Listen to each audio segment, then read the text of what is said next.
এই সংসার বা সমাজে তুমি যতটা ভদ্র হবে তোমার পেছনে কিন্তু লোক লাগবে, তুমি যত নরম হবে তত তোমাকে পা দিয়ে দাবিয়ে দেবে। তো এই সংসার আর এই সমাজ কিন্তু বৈচিত্র্যময়। কারো ভালো আমরা কারো দেখতে পারি না, কারো ভালোতে আমাদের ভেতরে কিন্তু একটা হিংসে পরায়ণ মন কাজ করে, সে তোমার বাড়ির লোক হোক আর পাড়ার লোকই হোক। তবে বাড়ির লোক যখন সবচাইতে বেশি হিংসা করবে তোমার দিকে তখন কিন্তু তুমি সহ্য করতে পারবে না।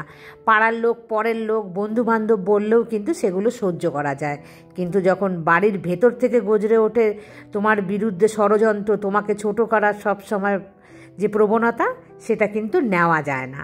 শুভ সকাল বন্ধুরা, আশা করছি তোমরা সবাই খুব ভালো আছো আর আমিও বেশ ভালোই আছি। আর একটা সুন্দর সকাল তোমাদেরকে সাথে নিয়ে শুরু করছি আজকের আরেকটি নতুন ভিডিও। আর সকাল থেকেই ধোয়া কাচা, ঘর দুয়ার পরিষ্কার পরিচ্ছন্ন, রান্না বান্না সমস্ত কাজ একার মনে কিন্তু একদম বিকেল পর্যন্ত করে যাব। তো তোমরা আমার সাথেই থাকো বন্ধুরা। আমার এই হাসি খুশি যে মুখটা তোমরা দেখতে পাও, এর ভেতরে প্রচণ্ড গভীর যন্ত্রণা। আমি ভালো নেই বন্ধুরা, বিশ্বাস করো। আমি তোমাদের বলতে পারি না সোশ্যাল মিডিয়ায় এসে, কিন্তু আমার চিৎকার করে বলতে ইচ্ছে করে যে না, আমি ভালো নেই। আমার যে কাছের লোকগুলো আমাকে ভালো থাকতে দিচ্ছে না। আজ দীর্ঘ 12-13 বছর হয়ে গেছে আমাকে মানসিক যন্ত্রণা দিচ্ছে, আমাকে চারিদিক থেকে মানে টেনে হিজড়ে আমার মান সম্মান থেকে সমস্ত কিছু নষ্ট করে দিয়ে আমার ভালো থাকাটাকে না এত যন্ত্রণাময় করে দিয়েছে। আমি তোমাদেরকে বলতে পারি না। কোনো একদিন আমি বলবো তোমাদেরকে সবটা, যখন আমি মানে ধৈর্য সীমা পার করে যাব, আমার এই পিঠটা পুরো দেয়ালে ঠেকে যাবে, যেদিন আর আমার কোনো পেছন দিকে পিছোবার রাস্তা থাকবে না, আমি সেদিন তোমাদেরকে বলবো। আমার ভালো থাকা তাদের ভালো লাগে না। আমি কিন্তু তাদের কোনো ক্ষতি করিনি, তারপরেও তারা বলবে আমি তাদের অনেক বড় ক্ষতি করেছি। তারা মানে নিজেরা তাদের শ্বশুর শাশুড়িকে দেখে না, উল্টো আমি নাকি আমার শ্বশুর শাশুড়িকে দেখি না, আমার শ্বশুর শাশুড়ির কোনো রকম মানে আমরা যোগাযোগ রাখি না, এই ধরনের কথা তারা বলে। মানে যারা নিজেরা শ্বশুর শাশুড়িকে এক দানা মানে চালও খাওয়ায় না, না এক কাপ চা দেয়, নাকি এক গ্লাস জল দেয়, অথচ শ্বশুর বাড়িতে তারা কিন্তু তাদের মানে শ্বশুর শাশুড়ির ঘর দখল করে বসে আছে। আর সে উল্টো আমার দিকে আঙুল তুলে বলে আমরা নাকি আমার শ্বশুর শাশুড়িকে দেখি না। তো বন্ধুরা, একদিন আমি তোমাদেরকে দেখাবো যে আমার ব্যাংক ডিটেলস, মানে আমার হাজব্যান্ডের, যে সে টাকা পাঠায় কি পাঠায় না, সে আমার শ্বশুর শাশুড়ির দিকে খেয়াল রাখে কি রাখে না, সমস্ত কিছু আমি একদিন প্রমাণসহ দেখানোর চেষ্টা করব। তো বলছি তার আগে দেখো বন্ধুরা, ছাদে এসছি আমি, আরও এসে দেখছি যে এই ঘুঘু পাখিটা চারিপাশে তো নেট লাগানো, কোথাও দিয়ে বেরোতে পারছে না। তা ও ধরে চেষ্টা করছে ফাঁকা দিয়ে বার করে দেবে, আর ও খুব ভয় পাচ্ছে। আর কি হয়েছে বলো তো, যেই ধরতে গেছে না, এক গুচ্ছ মানে পালক কিন্তু খসে নিচে পড়ে গেছে। যাই হোক, অনেক কষ্ট করে কিন্তু দেখো ও ধরেছে। কি কিউট না দেখতে, আর ভীষণ সফট। ও বলছে ভীষণ নরম। তো তখন আমি বলছি যে চলো দেখি একটু, আমি একটু ধরে ওকে, আমি তো কোনোদিনও ধরিনি। হ্যাঁ, ধরে দেখলাম ভীষণ সফট। তো আমি বলছি আর রাখতে হবে না, ওই পাশটা দিয়ে ছেড়ে দাও, একটু একটু ফাঁকা আছে, আর নিচ দিয়েও ফাঁকা আছে, কিন্তু চোখে দেখতেই পাচ্ছে না। আমাদেরকে যেই দেখেছে না, আরও ঘাবড়ে গেছে। তো যাই হোক, ওকে ছেড়ে দিল, কোথায় চলে গেল সেকেন্ডের মধ্যে। তারপর এই যে এসেছে নিচে, দেখো পেটু কুমারী, পেটু দেখেছো, মনে হচ্ছে হবে কয়েকদিনের মধ্যেই বেবি। যেই ক্যামেরা ধরে ভাবলাম একটু দেখাই, আর উঠে অমনি চলে গেল। তো বন্ধুরা, আমি চলে আসলাম, ও চলে গেল কাজ করে। তো আমি সকালের জলখাবার কি বানাবো তা ভাবলাম একটুখানি তোমাদের সাথে শেয়ার করি আর তোমাদেরকে বলি ব্যাপারটা কি। মানে ডিটেলসে তো বলতে পারছি না, যাই হোক বলে একটুখানি আমি হালকা হতে চাইছি, তাছাড়া আর কিছুই নয়। আমি জানি যে পুরোপুরি না বললে তোমরা হয়তো বুঝতে পারবে না ব্যাপারটা, তবু আমি তোমাদেরকে কিছু ক্লু দিয়ে রাখছি, ভবিষ্যতে যদি কখনো বলতে হয় তাহলে তোমরা কিন্তু বুঝতে পারবে। আর বন্ধুরা, গুড় দিয়ে বানাচ্ছে এটা সিমই। আর মেয়ে যাওয়ার পরে প্রথম মনে হয় এরকমভাবে গুড় দিয়ে মানে একটু বেশি মিষ্টি দিয়ে আজকে খাচ্ছি, বেশ কয়েক মাস পরে। আমি জানো তো বন্ধুরা, এমন এক মানসিক যন্ত্রণার মধ্যে আছি। দেখো, খাওয়া পড়া নিয়ে কোনো কিছুতে কিন্তু কোনো সমস্যা নেই, বা আমার হাজব্যান্ডের সঙ্গেও কিন্তু আমার কোনো রকম সমস্যা নেই। একটু যা মানে ধরো মনোমালিন্য হয়, সে তো আলাদা ব্যাপার, স্বামী স্ত্রী থাকলে হবেই হবে। আর বন্ধুরা, আর একটা চাল কুমড়ো হয়েছে। আমাকে কিন্তু জয়িতা বলেছিল কত খাবে চাল কুমড়ো, যতক্ষণ আছে গাছে ততক্ষণ খাবো। আমি কিন্তু জানো তো অনেক লোককেও আবার বিলিয়েছিও চাল কুমড়ো, শুধু যে একা খাচ্ছি তা নয়। কিন্তু চাল কুমড়োটাকে আমি গ্রেট করে নিয়েছি, নিয়ে তারপরে কিন্তু ওই 5 ফোড়ন, শুকনো লঙ্কা, তেজপাতা দিয়ে এইভাবে আমি খাই। মাছের মাথা হলে মাছের মাথা দিই, খেতে খুব ভালো লাগে, আর নাহলে চিংড়ি মাছ দিয়েও খেতে পারো। যাই হোক, সহজভাবে আজকে নিরামিষভাবেই করলাম এই রান্নাটা। আর বলছি বন্ধুরা, দেখবে তুমি যদি ভালো থাকো, তোমার যে নিজের কাছের লোক, সেই কাছের লোকগুলোই সবার আগে তোমার সাথে কিন্তু হিংসে করবে। তোমার ভালো থাকাটা তার কাছে কিন্তু বেশি, মানে তাদের কাছে বেশি ভালো লাগবে না।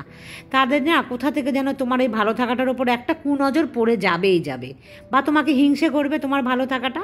আবার তারাই কিন্তু তোমার কাছ থেকে তোমার নিজের ভালোবাসার লোকদেরকে কেড়ে নেবে।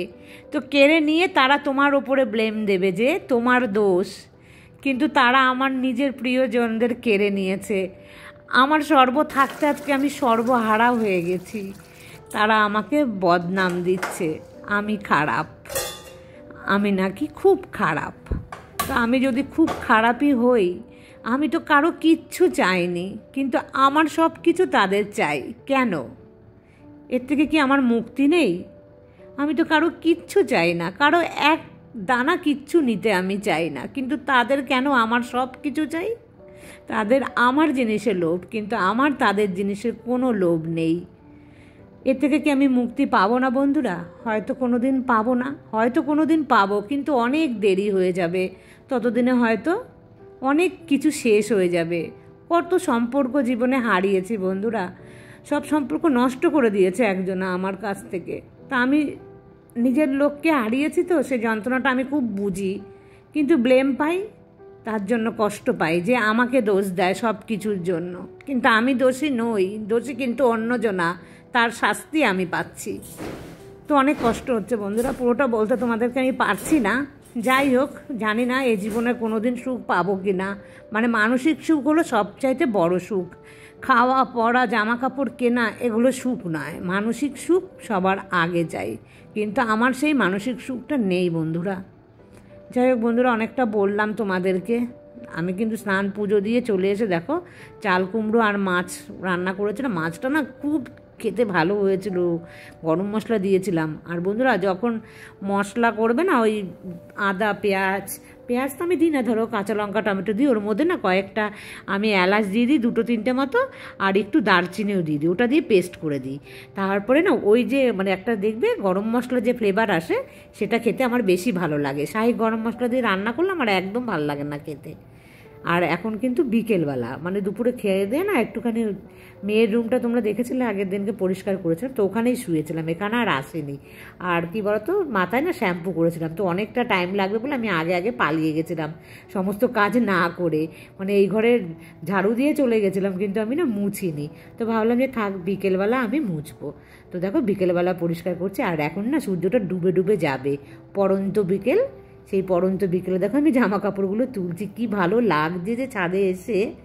আর আমাকে না মায়া কমেন্টস করেছে যে এত ছোট ব্লগ বানিয়েছো দিদি, আর একটু বড় বানিও। হ্যাঁ, 2-1 দিন আর একটু ছোট হবে। আমি ব্লগটা ততক্ষণ এটা বানিয়ে ফেলেছিলাম, তো সেই জন্য আমি আগামীতে কিন্তু তোমাদের জন্য মানে বড় ব্লগ বানানোরই চেষ্টা করব।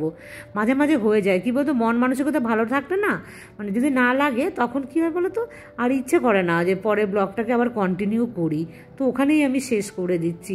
অথচ আমি একা থাকি, কিন্তু আমার মানসিক অনেকটা কষ্ট, তো সব দিন সমানভাবে যায় না। কোনো একটা কথা নিয়ে এক একদিন হয়তো খুব যন্ত্রণা দেয়, যেমন আজকে ভীষণ আমার যন্ত্রণা দিচ্ছে ভেতরটা, না আমি আর কন্টিনিউ করতে পারছি না ভিডিওটা। যাই হোক বন্ধুরা, দেখো যে কটা জামা কাপড় ধুয়েছিলাম গুছিয়ে রেখেছি। আর এই ঘরের বেডশিটটা কেমন লাগছে বন্ধুরা তোমরা জানিও। এই বেডশিটটা কিন্তু আগের বছর পুজোর সময় কেনা হয়েছিল, তোমাদের সাথে শেয়ার করেছিলাম। আর পাতি না খুব একটা, তোমরা দেখোই তো। আর কালো রঙ না, কালো রঙের বেডশিট কখনো আর কিনবো না।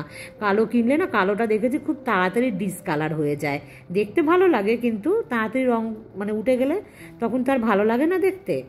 আর আজকে পেতেছি, আর এখন পুজোর সময় না, তো ভেবেছি এখন 2-1 দিন কিন্তু মানে পুরনো চাদরই যেগুলো তার মধ্যে একটু নতুন নতুন আছে সেগুলো একটু পাতবো।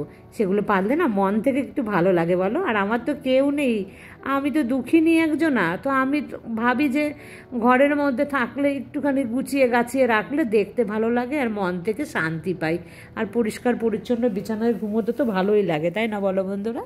আর আজকে দেখলে কখন ঘর মুছলাম, বিকেলবেলাতে।